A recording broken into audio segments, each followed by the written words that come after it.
시청자 여러분 안녕하십니까. 4월 7일 시사정담 시작하겠습니다. 윤영걸 전 매경닷컴 대표님 나오셨습니다. 안녕하세요. 네, 안녕하세요. 시청자 여러분 구독과 좋아요 많이 눌러주시길 부탁드립니다. 윤 대표님, 우원식 국회의장이 6일 날 기자회견을 갖고 이 개헌과 조기 대선 동시 투표 제안을 전격적으로 내놨습니다.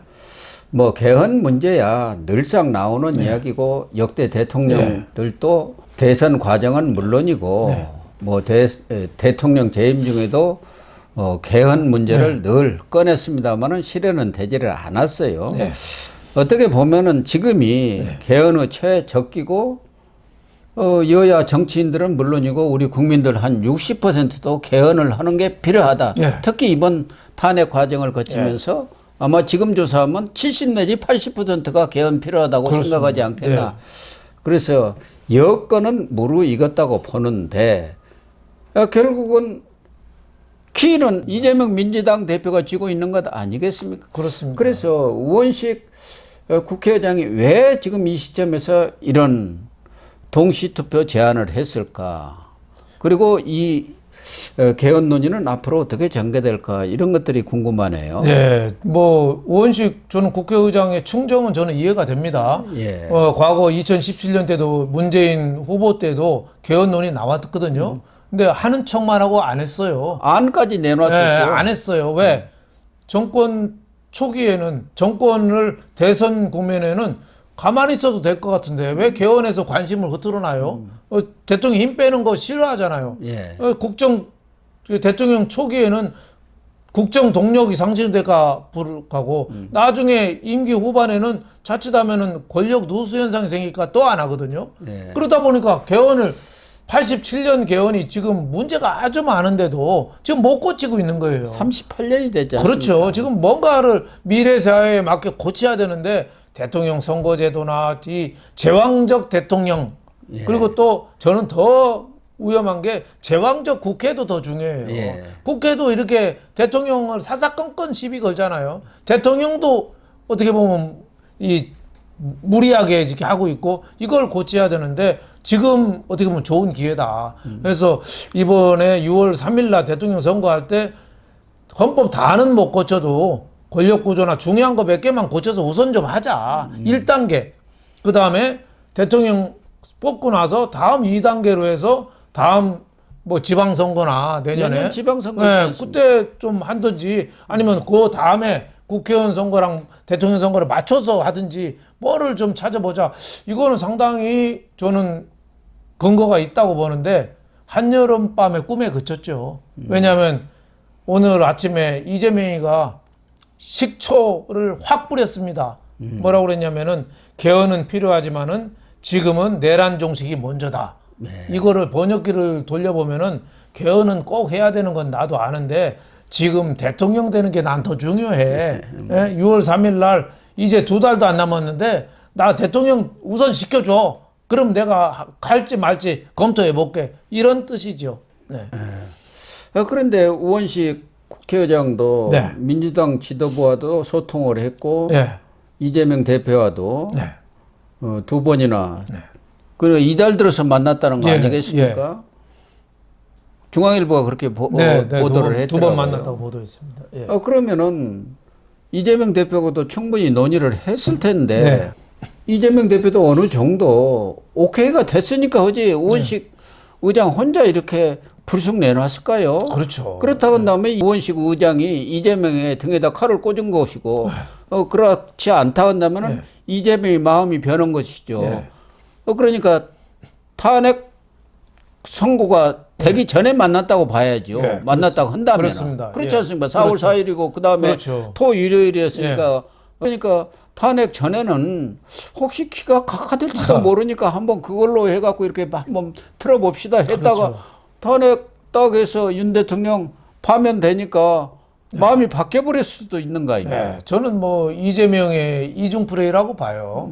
화장실 갈 때하고 갔다 와서 하고 다른 거죠. 지금 뭐 57일인가요? 뭐 이거 이거밖에 안 남았으니까 나 대통령 되려면은 내가 왜 자꾸 힘 빼는 거를 내가 왜 개헌해? 뭐 이런 생각이 있는 거죠. 그래서 우원식하고 만날 때는 좋은 게 좋은 거라고 개헌해야지 하고 고개 끄덕거리다가 지금 확 돌아선 거 아닌가 이런 생각이 좀 듭니다. 근데 우원식 국회의장도 6일 날 네. 이렇게 제안을 했을 것을 보면은 아무리 개헌을 속도전을 네. 벌여서 한다고 하더라도 개헌안에 대한 공고가 20일이 있어야 하고 예, 그렇습니다. 그 다음에 국회에서 의결을 거쳐서 개헌안이 확정이 되면은 그 투표안 예. 그리고 국민 투표안 예. 이걸 또 18일 공고를 해. 그렇죠. 그러면 38일을 빼야 합니다. 그렇습니다. 38일을 예. 두 달 중에서 예. 그렇게 되면은 지금 7일이기 때문에 예. 이달 한 24일까지 이루어져야 해요. 예, 그렇습니다. 역순으로 해보면 보름분이 안 남았어요. 이 기간에 예.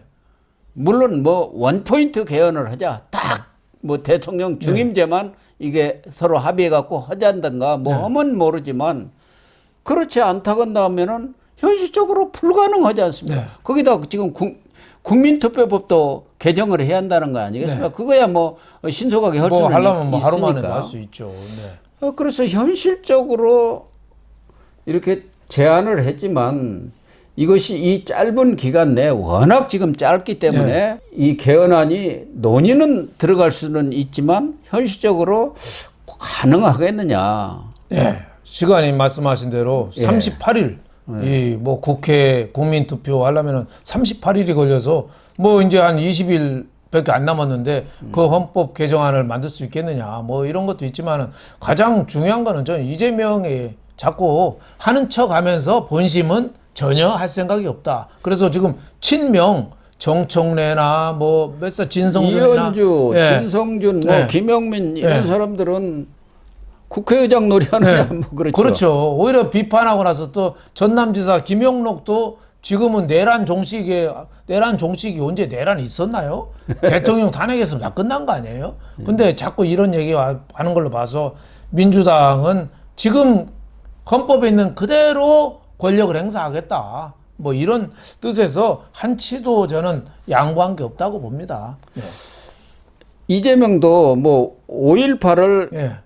헌법에 넣는 문제라든가 예. 전문에 또 친위 군사 쿠데타를 방지하게 한 장치 이런 것만 하겠다 하면은 자기도 받아들이겠다. 국민의힘도 그 반대할 리는 없지 않느냐 뭐 이런 이야기인데 다만 이재명으로서는 지난 대선 과정에서도 공약을 분명히 했어요. 그렇습니다. 예. 대통령 중임제 공약했지 않습니까? 그렇습니다. 그리고 임기도 1년 단축하겠다고 2년인가 단축하겠다까지 공약을 했어요. 그렇죠. 그때. 예, 그때 뭐 3년 전 대선 때는 대통령 4년 중임제 공약했고 또 임기를 1년 대통령 되면 단축하겠다. 그래서 개헌하겠다. 뭐 이런 식으로 얘기했는데 지금은 강함 있어도 될 것 같으니까 뭐 버티는 거죠. 뭐 이재명의 평소 인성이나 이런 걸로 봐서 뭐 그럴 만하죠. 뭐 힌트 준 게 뭐 책임 총리제 뭐 연성 개헌 뭔가 지금 경성헌법이라 잘 못 고치거든요. 헌법을. 그걸 연성으로 잘 고칠 수 있게 바꾸고 또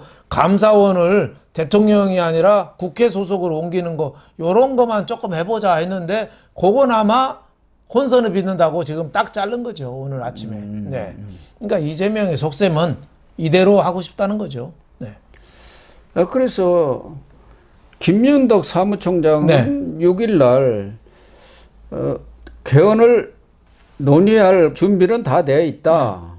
뭐 지도부 차원에서 이 문제에 대해서 결론을 내리지 않겠느냐 해갖고 상당히 전향적인 얘기를 해서 아마 이재명 대표도 원식하고 짜고 그 노림수가 결국은 이 경선 기간 한 20여일을 국민의힘 판이 될 테니까 개헌론이라는 것을 썩 안 되는 것은 뻔하지만 받아들여갖고 개헌 논의를 시키면은 시선도 그쪽으로 분산될 거 아닙니까? 그렇죠. 뭐 성동격서 비슷한 거죠. 그런 방향으로 나가지 않겠느냐 했는데 오늘 지도부에서는 어떻게 보면 딱 잘라서 거절한 거죠. 그렇죠. 뭐 이재명이 속셈을 드러낸 거죠. 옛날에 2017년에 문재인처럼 내가 대통령 되고 논하자 뭐 이거죠. 예. 대권 앞에서는 지금 물불 안 가리는 겁니다. 배는 게 없네요. 배는 게 없는 거죠. 네. 개헌이고 그러니까. 뭐 나라의 미래고 뭐 이런 거 아예 생각 안 하는 거죠. 빨리 2달도 안 남았으니까 빨리 대통령 되겠다. 이런 거를 국민들이 좀 알아내고 빨리 좀 이런 사람들을 누를 수 있는, 제어할 수 있는, 통제할 수 있는 그런 좀 각성이 요구됩니다. 그런 거 보면 이재명이 지금 너무 오만한 상태구나 이런 그렇죠. 생각이 들어요. 예. 당신들 뭐 국민의힘에서 경선한다고 꽁작꽁작 해봤자 어떤 사람이 되든 국민이 그때 흥행이 좀 된다 그러더라도 나하고는 상대가 안 그렇죠. 돼. 그러니까 나는 신경 안 쓸게. 뭐 이런 정도 아닙니까? 그렇습니다. 개헌이고 뭐고 뭐 아무것도 신경 쓸 것도 없이 빨리 선거나 하자고. 그렇죠. 그런 아주 오만함을 보이고 있는 거 아니에요? 지금 이재명은 집에서 그 부인하고 저 영부인 놀이하고 그럴 거예요 지금. 예, 취임사 쓰고 그럴 거예요. 그럴 정도로 좀 이재명은 지금 오만하다 이런 생각이 좀 듭니다. 김치국 마시는 거죠. 네. 우원식 의장만 우습게 됐지 않습니까? 사실은 지금 여야 국민 모두가 개헌이 필요하고 지금이 적기다고 하는데도 불구하고 사실은 이 문제에 대해서는 어느 정도 이재명도 혹시 받아들이지 않을까 하는 생각도 저는 했어요. 그렇죠. 뭐 개헌을 딱히 받아들인다기보다도 적극적으로 한번 논의해 봅시다 해갖고 그쪽으로 시선을 돌리는 그런 이벤트를 하지 않을까 했는데 아예 뚝 끊어버렸으면 무원식 국회의장 바보 된 거죠. 완전 바보 된 거 아닙니까? 이재명은 지금대로 되는데 이 개헌이라는 변수를 넣을 필요가 없는 거죠. 예, 변수가 생기는 거 싫다 이거죠. 그게 변수가 생겨서 어떻게 될지도 모르지 않느냐. 우원식 민심이. 바보 됐고 지금 정대철 할아버지도 바보가 됐어요. 헌정회장. 거기도 뭐 이재명이가 개헌에 대해서 긍정적이었다 이렇게 언론 인터뷰에서 얘기했잖아요. 완전 바보 됐어요 지금. 정대철 헌정회장도 그 원로들을 모아서 우리가 미래로 나아가는 정말 진짜 선진국이 되기 위해서는 이 정치 시스템을 바꿔야 한다. 맞는 말이죠. 그렇게 해서 가장 앞장을 섰지 않습니까? 누구가 앞장을 서야 하거든요. 그런데 이제 헌정회장이니까 어쨌든 그런 위치에 있었던 분 아닙니까? 그래서 그동안 이재명한테도 아주 뭐 수십 차례 아마 전화도 하고 제안도 하고 그랬을 거예요. 근데 마이 동풍이죠 이재명. 이재명은 지금 마이 동풍입니다. 대통령 자리가 지금 눈앞에 와 있는데 뭐 이런저런 변수 생기고 또 혹시라도 알 수 없는 일이 벌어지는 것을 싫다. 그렇죠. 그냥 바로 직진에 가자 그 얘기 아닙니까? 그렇습니다. 국민의힘은 어떤 사람이 나와도 나하고 게임이 안 된다. 뭐 이런 생각 같아요. 국민들도 그렇게 생각하려나요? 국민들이 이런 이재명의 시커먼 속을 알아서 정말 빨리 깨어나서 이런 사람들을 빨리 정권에서 정계에서 퇴출시켜야 되는데 그걸 국민이 깨어나야죠. 이제 사법부에 맡겨서도 안 돼요. 사법부에서도 더 민주당하고 한통속이라 이게 사법부에서 어떤 판단을 할지 모릅니다. 이제 사법부도 안 되고 결국은 국민들이 선거로 이재명 같은 사람을 퇴출시켜야죠. 그 방법 외에는 그 방법밖에 국민밖에 없습니다. 지금. 그럼에도 불구하고 이 개헌 이슈는 대선 과정에서 아마 최대의 화두가 되지 않겠나 하는 생각은 들어요. 그렇죠. 또 국민의힘 입장에서는 얼마든지 이재명을 공격할 수 있는 중요한 거리가 되지 않습니까? 그렇습니다. 사실은 뭐 우원식 의장은 이런 제의가 없더라도 국민의힘에서는 당신 말이야. 지난 대선 때는 그렇게 공약했던 사람이 지금은 개헌은 싫다? 이게 말이 되느냐? 개헌에 대해서 그러면은 대선 과정에서라도 우리가 합의를 하자. 언제 어떻게 개헌하겠다고 이렇게 몰아붙일 수 있는 충분한 명분이 있는 거 아닙니까? 그렇다고 봐야죠. 국민의힘에서 계속 이슈를 제기하겠지만은 이재명은 압도적인 차이가 나면은 마이 동풍 귀를 닫아버리겠죠. 근데 아마 조금밖에 차이 안 날 것 같다. 시속 게임이다. 이러면은 이재명도 공약으로 내놓겠죠. 그러겠죠. 당연하죠. 이재명이도. 그래서 국민들이 결국은 표로 여론으로 이재명을 바꿔오는 수밖에 없습니다. 그럴 것 같습니다.